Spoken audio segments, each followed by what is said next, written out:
우리 세 번째 삶과 우리 함께 우리 교재를 피시기 바랍니다. 페이지 25페이지입니다. 삶과 여인천하. 여인천하, 옛날 드라마 제목이죠. 썩 마음에 드는 제목은 아닙니다. 여인천하. 왜냐하면 이 4장에 나오는 내용이 이제 드보라의 내용이기 때문입니다. 드보라, 여사사, 여자 사사 드보라의 내용이라서 여인천하. 자, 25페이지 한번 여시면은 먼저 복습, 리뷰 한번 보겠습니다. 1번. 에훗의 전쟁 외침은 무엇이며 어떤 의미를 가지고, 우리 지난 시간에 에훗에 대해서 우리가 말씀을, 에훗은 왼손잡이라고 말씀을 드렸습니다. 핸디캡이 있다고 말씀을 드렸죠. 핸디캡이 있지만 하나님 앞에 쓰임받은 하나님의 사사였습니다. 에훗이 이 모압 왕 에글론을 그렇죠, 칼로 푹 살벌합니다. 그래서 하나님께서 모압을 에훗을 통해서 무찔러 주시고 이스라엘에 다시 평화를 주셨다. 이날의 승리는 하나님의 은혜였다. 하나님의 은혜가 아니었던 것이 있습니까? 다 하나님의 은혜였죠. 자, 오늘은 사사기 4장 1절에서 21절의 말씀인데요, 여러분들이 다 읽어 오시리라고 제가 믿고 진행을 하도록 하겠습니다. 자, 26페이지 맨 마지막 아랫부분에 보시면 말씀 돋보기 보도록 하겠습니다. 이스라엘 자손이 여호와 앞에 범죄하자 하나님은 그들을 누구에게 넘기셨고, 그는 어떤 사람이라고 설명하고 있는가? 자, 하솔이라고 하솔이라는 그 동네가 있거든요. 거기 통치하는 이 가나안 땅, 그 땅의 토착 이 족속이죠. 왕 야빈이라고 하는 왕이 거기에 있었고요. 이 사람은 참 재밌는 표현이에요. 이 사람은 누구냐? 다른 거 필요 없어요. 그냥 900대 철병거 900대 야빈 철병거 900대. 여기서 이 빈자가 참 이 히브리 말로 참 이게 좋은 건데요. 빈 빈자가 이게 이해하다 이런 뜻이거든요. 이해하다. 그래서 잘 깨닫다, 이해하다, 분별력이 있다. 그래서 여호와께서 분별하신다, 감찰하신다, 이런 뜻인 것 같은데. 근데 어떻게 이런 이름이 있지? 참 그렇습니다. 어쨌든 자, 이 야빈은 야빈이라는 이 인물이 설명될 수 있는 건 요거밖에 없습니다. 철병거 900대, 엄청난 겁니다. 무적입니다. 무적. 하솔에서. 자, 그래서 그 뒤에 팁 보시면 여러분들이 20년 동안 이스라엘을 심하게 억압했다. 강력한 군대를 가지고 있던 이 야빈이 하나님의 쓰임을 받아서 이스라엘 백성들의 범죄를 또 하나님이 징계하시기 위해서 하솔 왕 야빈을 통해서 심하게 억압했다. 여기에 대해서 이스라엘 백성들이 또 하나님 앞에 울부짖었죠. 하나님 용서해 주십시오. 또 복임. 하나님 용서해 주십시오. 그랬더니 하나님께서 그 이스라엘의 부르짖음에 한 구원자를 세우셨는데, 누구를 세웠다? 네, 그렇습니다. 드보라를 세웠습니다. 드보라. 여기서 이 드보라는 누구며 어떤 선지자의 세움을 받았는가? 여기는 답이 잘못되어 있나? 드보라가 이게 사사에 의해 어떤 선지자의 세움을 받았는가? 한 구원자를 세우시는데 그는 누구이며 구원자를 바락. 네네네. 자, 정신이 없습니다 지금. 하나님께서 자, 일단 사사 드보라를 보내십니다. 드보라를 보내시고 이 드보라는 여성이잖아요, 그죠? 여성입니다. 여성이기 때문에 어쨌든 이 군대를 이끌고 이 뭡니까? 하솔 왕을 무찔러야 되니까 드보라가 누구를 세우죠? 네, 바락이라고 하는 사람을 세웁니다. 그래서 이 야빈을 무찌르는 것이죠. 자, 이 드보라는 꿀벌, 벌이란 뜻입니다. 벌, 꿀벌, 꿀벌. 왜 꿀벌인가? 좀 이따 이유가 나옵니다. 이 드보라는 꿀벌이란, 바락은 번개 이런 뜻이죠. 어쨌든 이 드보라가 바락을 이렇게 세워서 하는데, 참 이 드보라가 굉장히 지혜 있고, 그리고 지혜 있고 총명한, 여기서 어떤 구원자, 판관의 역할을 했다기보다는 재판, 그러니까 이전의 사사들처럼 힘으로 이렇게 구원한 그런 케이스는 아니고, 어떤 지혜롭게 판단을 해주는 재판관과 같은 그런 역할을 했던 사람이 여자 사사 드보라였던 것 같습니다. 그런데 어쨌든 이 야빈이 계속해서 힘들게 하니까 바락을 세우죠. 바락. 오늘은 제가 대략 이렇게 쭉 스토리를 설명해 드린 다음에 이 스토리에 담겨진 의미에 대해서 말씀드리고 우리가 마치도록 하겠습니다. 여기에 답은 천천히 여러분들이 이렇게 하셔도 되고, 제가 중간중간에 답을 이렇게 드리도록 하겠습니다. 이 드보라가 이제 하나님께서 너는 이 백성을 구해라.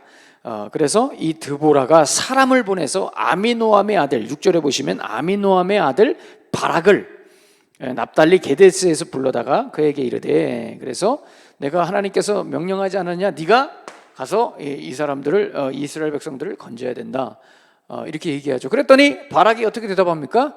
바락이 저는 자신 없어요. 이거 용기가 없다. 이따가 다 나옵니다. 용기 없어요. 바락 용기 없어요. 드보라가 용기 있죠. 용기 있고, 이따가 나오는 또 한 여인이 있어요. 그 여인도 용기가 있어요. 남자 용기 없어요. 여자 용기 있어요. 이 챕터, 이 4장에는 좀 특별한 메시지를 담고 있습니다. 자, 어쨌든 이 바락이 당신이 함께 가면 제가 가고 당신이 안 가면 안 가겠습니다. 그래가지고 그래 내가 같이 갈게. 그래서 드보라가 바락이랑 같이 가가지고 싸우는 겁니다. 자, 우리 한번 그림 보실까요? 그림 보시면, 그림이 준비됐나요? 네, 여기 있어요. 그림 나왔어요. 자, 여기 보시면 여러분, 그 갈릴리 호수 위쪽에 보면 하솔 있죠. 하솔. 네, 하솔이 저기입니다. 저기가 이제 야빈 왕이 살던 동네예요. 네, 하솔. 야빈 왕을 무찌르기 위해서 이 드보라가 바락에게 명령해서, 바락이 저 게데스라고 하는 그 동네에 스불론, 납달리, 단 이런 지파에서 사람들 뽑아가지고 저기서 군대를 모은 겁니다. 그래서 군대를 모아서 이제 공격을 하는 것이죠. 이걸 이야기를 듣고 하솔 왕도 쫙 기손강 이런 데서 군대를 모아가지고 이제 대적을 같이 이렇게 싸우려고 이제 진을 치는 것이죠.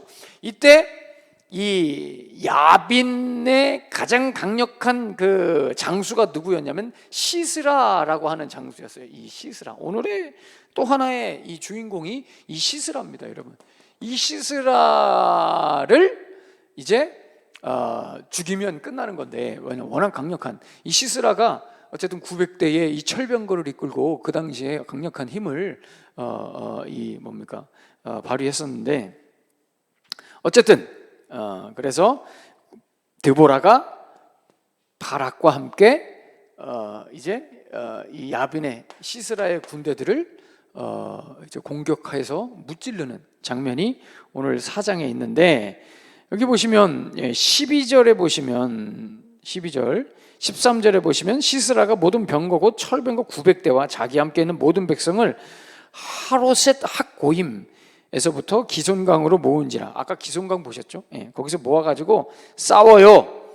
드보라가 바락에게 이르되 일어나라. 이는 여호와께서 시스라를 내 손에 넘겨주신 날이라. 그래서 여호와께서 너의 앞서 나가지 아니하시느냐. 그래서 바락이 만명을 거느리고 다볼산, 아까 그림에 보시면은 다볼산, 그 다볼산에서 이게 전투가 일어난 겁니다. 예, 전투가 거기 다볼산 거기 보이시죠? 예, 다볼산에서 전투가 일어났어요. 그래서 15절에 보시면 이 전쟁은 어떤 전쟁이다? 여러분, 사사들이 하는 전쟁은 다 어떤 전쟁이다? 헤렘, 성전이다. 지난주에도 말씀드렸듯이 홀리워 성전입니다. 성전이기 때문에 칼 대충 휘둘려도 무조건 다 이기는 전쟁. 여러분, 이 900대 철병거 900대 이길 수 없습니다.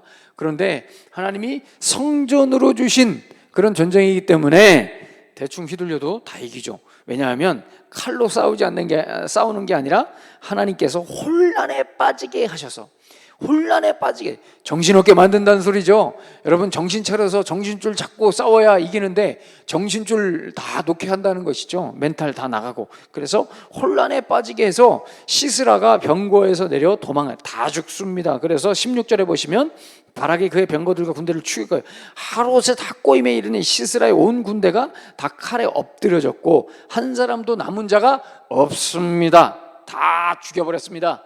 그래서 이겼습니다. 그랬을까요? 그렇지 않습니다.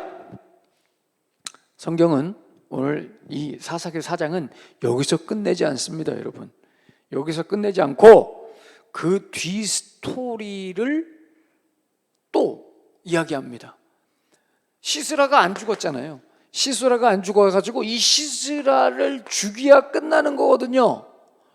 지금 바락은 시스라를 못 죽였어요.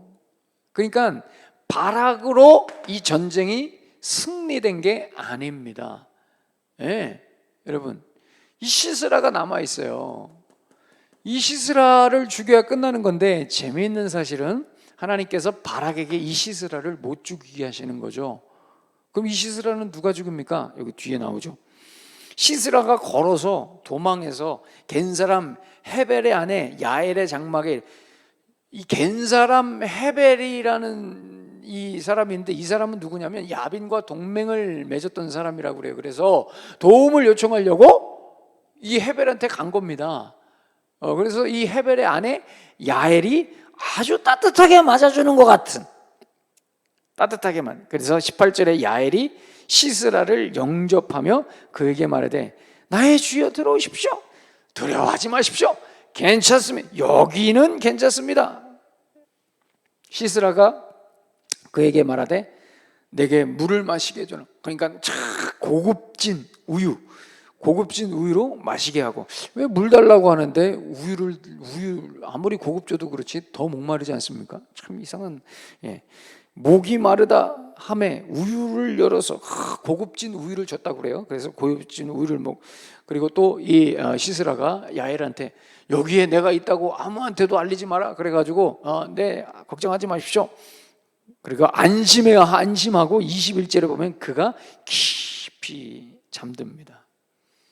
깊이 잠들자 야엘이 진짜 여기 또 강력한, 또 살벌한, 어마어마한 무시무시한 또 장면이 나오죠. 장막 말뚝을 가지고 장막 말뚝을 가지고 손에 방망이를 들고 그에게 가만히 가가지고 관자놀이에다가 그 말뚝을 방망이로 해가지고 강력하죠. 강력합니다. 예, 말뚝을 얼굴에 관자놀이에다가 박아버려요. 어떻게까지 박아버리자면 바닥을 뚫기까지 박아버립니다. 그가 기절하여 죽으니라. 21절에 살벌합니다. 살벌합니다. 자, 여러분 결국 보세요. 그리고 나서 바락이 시스라를 추격할 때 야엘이 나가서, 그때 가서 이제 야엘이 제가 주겠습니다. 자, 아까도 말씀드렸죠. 하나님께서 바락에게 시스라를 끝장낼 기회를 주시지 않았습니다. 시스라를 끝장낼, 시스라는 이 야빈 군대의 상징입니다. 그러니까 이 야빈 군대, 이 야빈 왕의 이 야빈이라는 요 나라의 최종 심판은 누가 했느냐? 바로 이 야엘이 한 겁니다. 야엘이라고 하는 여인이 한 겁니다. 야엘, 사냥, 양 아까 드보라 뭐였죠? 꿀벌. 그러니까 아까 이 드보라의 남편의 이름이 뭐라고 그랬더라? 드보라의 남편이 라피도트가 이 횃불이라는 뜻이에요.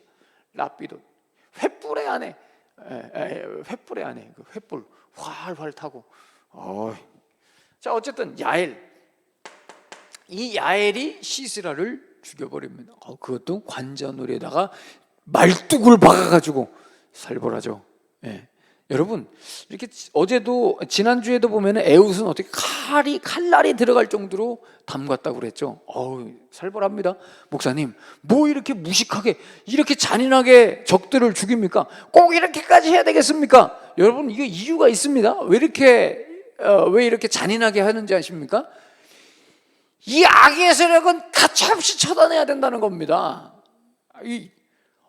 어설프게 놔두면 안 된다는 겁니다. 여러분, 어떤 사람은 목사님 너무 잔인합니다. 이렇게까지 해야 될 필요, 이렇게까지 하라고 성경에서 보여주는 겁니다. 악은 조금도 남겨두면 안 된다는, 강력하게 단호하게 처단해야 된다는 겁니다. 처단하지 않으면 어떻게 돼요? 악은 또 자라는 겁니다. 그래서 그 자라난 악이 반드시 나를 시험하고 유혹하고 나를 무너뜨리는 겁니다. 악은 끊어버려야 되는 것이죠. 아예 꿈틀거리지 않도록 끊어버려야 된다는 거예요. 그래서 말뚝 받고 그냥 칼자루가 손까지 들어갈 정도로 담그고 살벌합니다. 그래서 여러분, 이 악은 어쨌든, 자, 여기 보시면은 이 야엘이 또 그렇죠, 이 야엘이. 그래서 여기 보시면은 이 드보라, 야엘, 이 바락은 아무것도 아닙니다, 여러분. 바락은 뭘로 나와요? 용기 없음.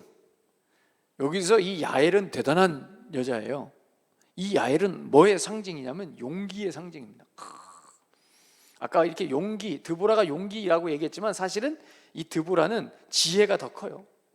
그래서 드보라는 지혜의 상징, 야엘은 용기의 상징입니다. 목사님, 야엘은 완전히 여전사였군요. 그렇지 않습니다. 그냥 일반 주부였습니다. 그런데 어떤 이런 용기가 나왔을까요? 모르겠습니다. 하나님께서 이 아이를 통해서 이 용기를 보이시려고 이런 스토리를 우리에게 보여주신 것 같은데, 야엘은 용기를 대표합니다. 용기. 그래서 지혜와 용기로, 여러분 보세요. 이 4장에 나오는 사사 드보라의 스토리에서는 소위 말하는 힘, 창, 칼 이런 것들로 구원하지 않으셨습니다. 어떤 걸로 구원했습니까? 지혜로, 그리고 용기로 구원했습니다. 하나님이 구원의 방법을 달리한 것이죠. 여러분, 여기에 초점을 맞추셔야 되고요. 그 다음에 더 나아가면 여러분, 뒤에 5장에 드보라와 바락의 노래가 있거든요. 드보라의 바락의 노래가 있는데 이 드보라 스토리의 마지막에 또 한 여인이 나와요. 누가 나오냐면 시스라의 어머니가 나옵니다. 이 시스라의 어머니가 나와요. 그러니까 4장 5장에는 여러분, 4장 5장에는 여인들이 많이 나와요. 4장 5장에는 여인들이 많이 나와요. 그래서 이 지혜와 용기의 여인이 시스라의 어머니. 시스라의 어머니는 악을 상징하죠. 이 악의 여인을 처단하는 그런 그림을 지금 4장 5장에서 하고 있는 것입니다. 자, 그래서 이제 한번 교재를 한번 볼까요? 스토리를 대충 여러분들이 아시겠죠? 한번 28페이지에 보시면은 3번 하나님 명령에 바락의 반응 어땠습니까? 저는 무서워요. 당신이 가야 가지. 저는 당신 안 가면 못 가요. 이게 뭡니까 이게? 자, 그래서 이제 이 겁쟁이, 여기 겁쟁이라고 나오죠. 자, 그 다음에 4번 드보라와 바락은 어떻게 전쟁에서 승리합니까? 어떻게 해요? 하나님께서 혼란케 하셔서 바락 앞에서 혼란에 빠뜨려서 이렇게 이겼다고, 전쟁에 승리했다고 말씀합니다. 자, 오늘 이제부터 굉장히 중요한 얘기가 이제 시작됩니다. 자, 그렇다면 하나님께서 왜 이 드보라라는 여인을 사사로 등장시켜서, 여러분 이 성서 시대에서의 여인의 역할은, 이 여인의 역할은 여인의 위치나 어떤 여인의 이 어떤 뭡니까 이미지는 그렇게 썩 좋지 않습니다. 여인이 여건이 그렇게 이렇게 높지 않습니다. 그런데 드보라를 세워가지고 하나님께서 이스라엘 백성들을 구원하신 목적이 있습니다. 그게 뭐냐? 첫 번째, 이게 굉장히 중요하죠. 구원의 개념에서 정말 중요한 개념 중에 하나입니다. 첫 번째 뭐냐면, 이 구원이라는 것은 반드시 인간의 예상을 피해서 나타납니다. 인간의 예상을 피해서 나타납니다. 구원이라는 것은. 자, 우리가 생각할 때 사사가 나와가지고, 그죠? 그러면은 이 사사는 또 이렇게 이런 패턴으로, 이런 기적으로, 그죠?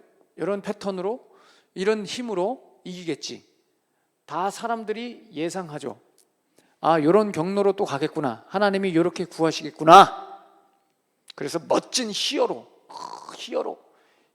세워가지고 이 히어로로 구원하시겠구나. 그거를 깨뜨려 버리는 겁니다. 하나님께서 그 경로를, 그 예상을 깨뜨려 버리는 거예요. 왜 하나님은 이렇게 구원이, 인간이 예상하는 구원의 경로 방식을 깨뜨리고 전혀 예상치 못하는 다른 방식으로 이렇게 구원하시는가? 이유는 단 한 가지입니다. 구원이라는 것은 인간이 요만큼도 인간이 개입할 수 없다는, 예상이 됐든 뭐가 됐든 개입할 수 없다는, 그러니까 구원은 하나님만 하신다는 것이죠.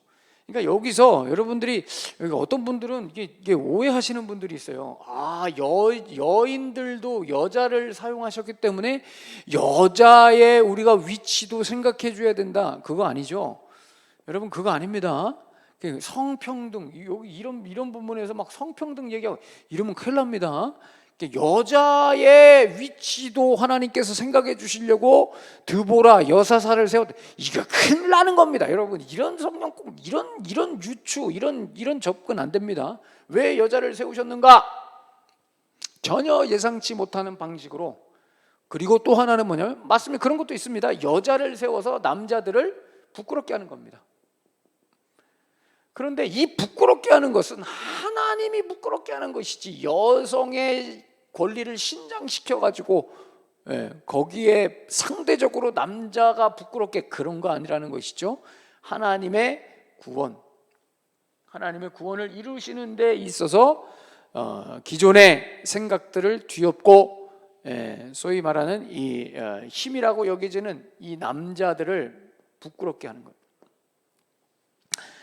여러분, 구원이라는 것이 그렇습니다. 구원은 절대 여러분 예상되지 않습니다. 그래서 여러분 1장, 우리가 지난번에 마태복음 1장도 나눴죠.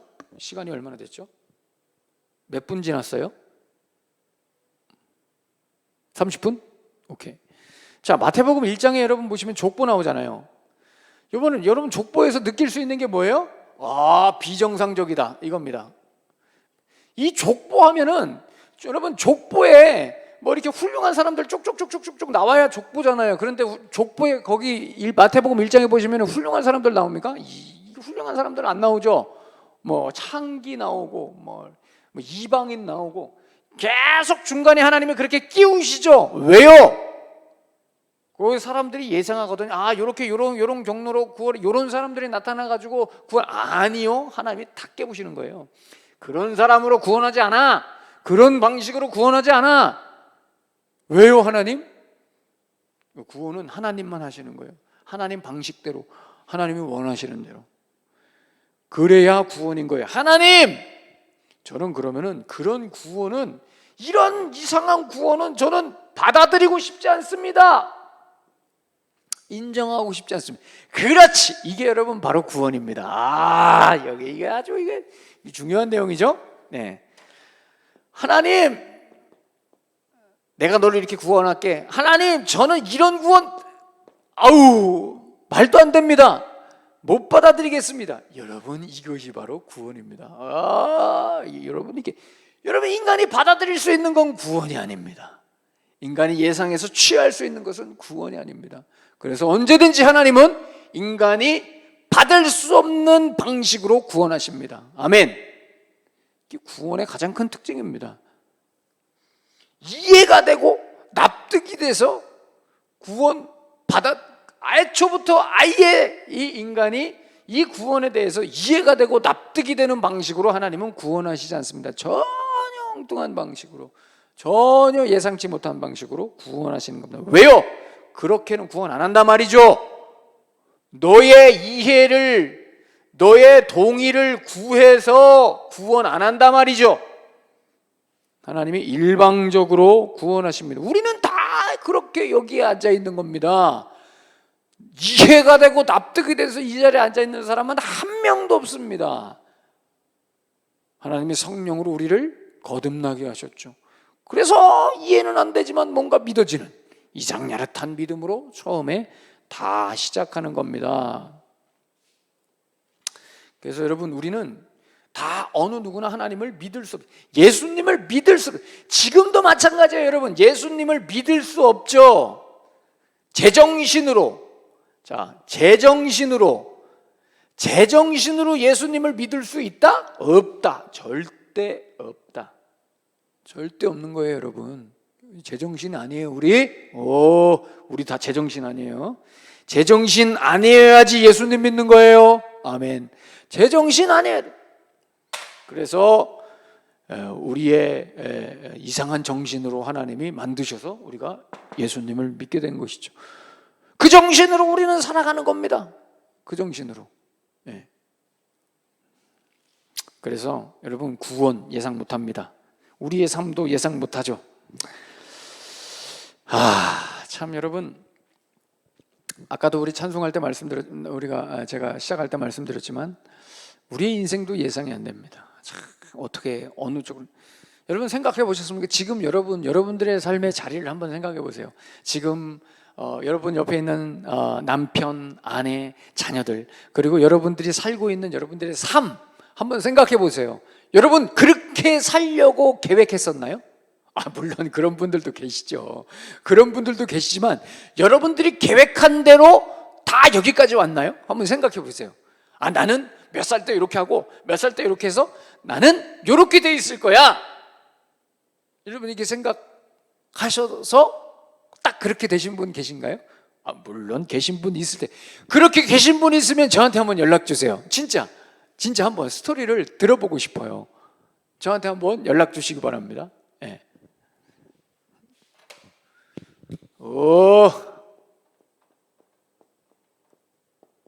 저한테 꼭 연락 주세요. 네, 한번 연락 주세요. 진짜. 왜냐하면 저는 제가 계획한 대로 단 한 번도 간 적이 없어요. 자, 왜 웃기지 이게? 단 한 번도 간 적이 없어요. 제가 계획하고 제가 예상한 대로. 하나님 이렇게 돼야 되지 않겠습니까? 하나님 이렇게 가야 되지 않겠습니까? 그 하나님이 그런가? 그러죠. 전혀 엉뚱한 대로 인도해. 제가 혼자 여기서 이렇게 하고 있네. 상상이나 했겠습니까? 이상하게 이렇게 계획하면 하나님이 다 틀으시고 이쪽으로 가게 하시고. 우리 인생이 그런 것 같습니다, 여러분. 인생이. 그래서 중요한 건 뭐냐면, 물론 그렇다고 해서 계획하지 말라는 소리 아닙니다. 준비하지 말라는 소리 아닙니다. 중요한 것은 뭐냐면 우리가 하나님 앞에 딱 달라붙어 있는 겁니다. 하나님 앞에 달라붙어 있어서 하나님이 인도하시는 대로 가야 된다는 것이죠. 이게 중요한 것 같습니다. 그래서 제가 어느 순간부터 계획을 안 해요. 이러면 안 되는데, 또 이게 이 도안이면 뭐 이러면 안 되는데, 하나님 제 인생에 대해서 요렇게 돼야 돼. 안 돼요. 그래서 그냥 포기하고 내려놓고 하나님이 인도하시는 대로, 주의 인도하심 따라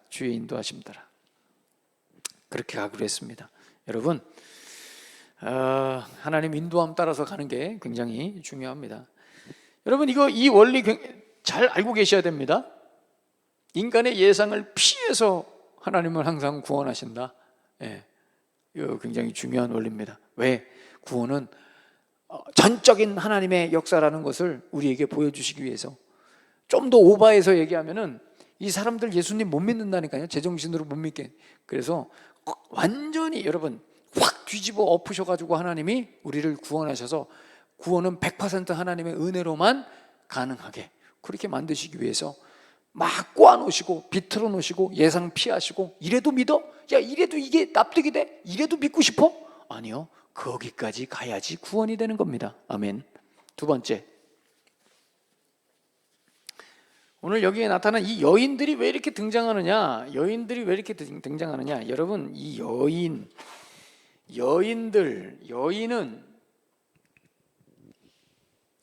자, 이 구원이라는 것은 칼과 창이 아니라 아까도 말씀드렸듯이 하나님의 지혜입니다. 구원은 하나님의 지혜죠.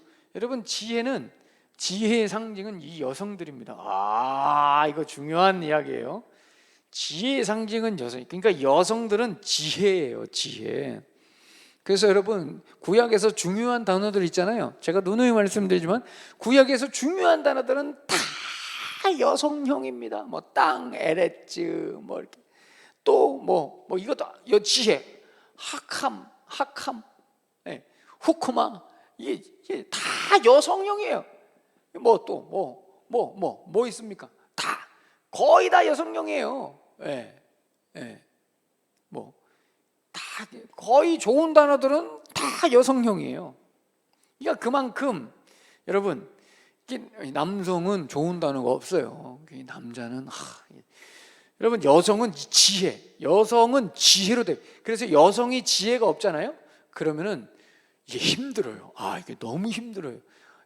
여러분, 우리는 여성을 외모로 보잖아요. 외모, 여성 아름다움 보잖아요. 아니요, 이 성경은 여성을 지혜로 평가합니다. 그래서 아까 전에 드보라가 벌입니다. 벌 열심히 일하죠. 꿀 갖다 날르죠. 그래서 여러분, 이 드보라, 이 이미지가 어디에 그 내용으로 구체적으로 나타나냐면 잠언 31장 보시면은 그 강력한 퍼펙트한 여인이 나타나죠. 여러분, 잠언 31장에 보시면은 거기에 퍼펙트한 여인이 나타납니다. 한번 찾아가 보실까요? 시편, 잠언, 그렇죠. 잠언 31장에 10절 이하에 보시잖아요. 현숙한 여인에 대해서 쭉 현숙 쭉 나옵니다. 그래서 이 현숙한 여인은 얼마나 강력하냐면 선을 행하고 악을, 그리고 부지런히 일해요. 13절에 보시면 부지런히 일하고, 그리고 밤이 새기 전에 일어나서 자기 집안 사람들에게 또 음식을 나누어 주고, 똑똑하고 지혜롭고 마음도 여리고 사람들 잘 섬기고, 17절에 보면은 일도 잘해요. 거의 퍼펙트한 여인입니다. 거의 퍼펙트. 그리고 남편한테 순종하고 주위에 있는 사람들 잘 나누고, 이거 강력하죠. 그래서 이 성 안에서 그 남편의 인정, 23절에 보시면 그의 남편은 그 땅의 장로들과 함께 성문에 앉으며 사람들의 인정을 받아요. 이 아내 때문에, 이 현숙한 여인 때문에.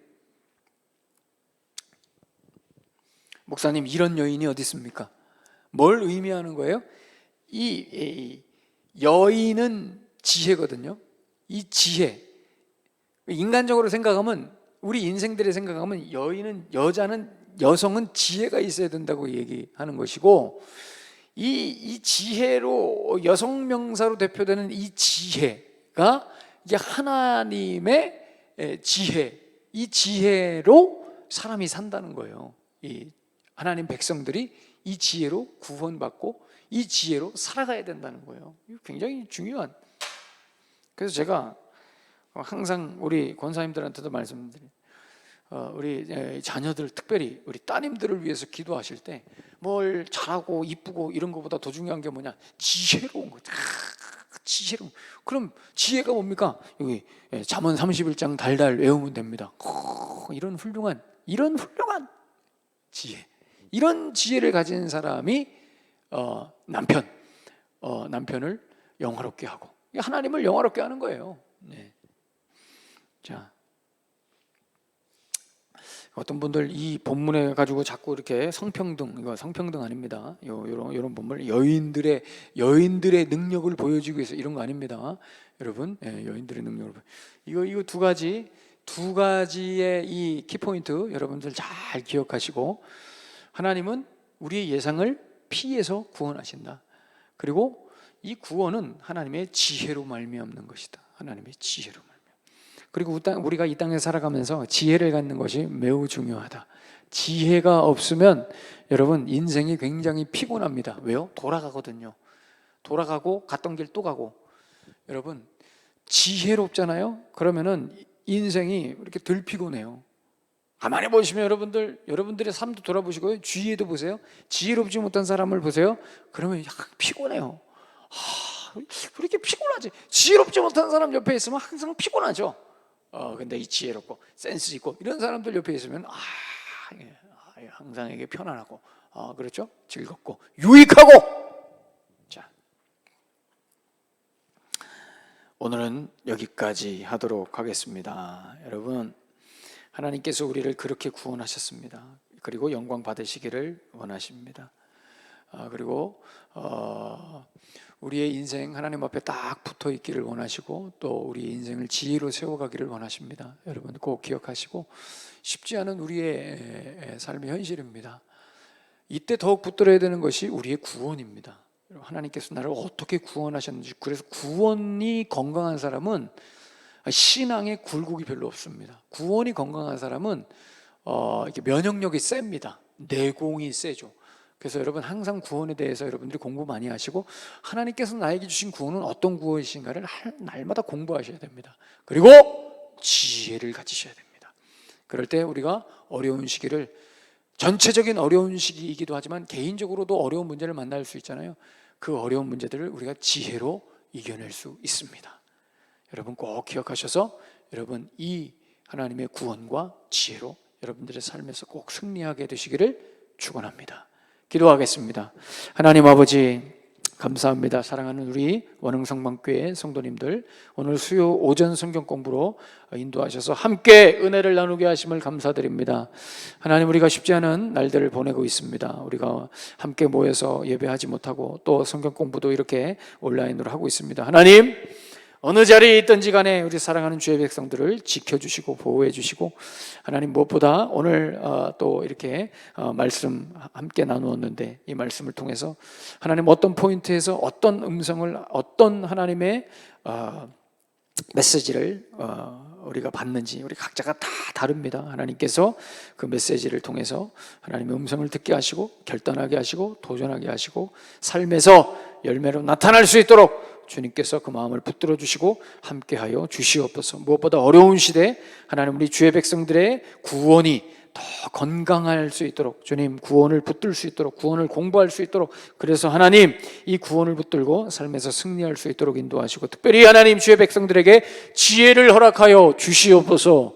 잘 선택하고 판단하게 하시고, 돌아가지 않게 하시고, 갔던 길 또 가지 않도록 하나님께서 지혜를 허락하셔서 하나님 우리의 주어진 인생 기쁨과 즐거움과 감사와 유익이 날마다 넘치는 주의 백성들의 삶이 될 수 있도록 인도하여 주시옵소서.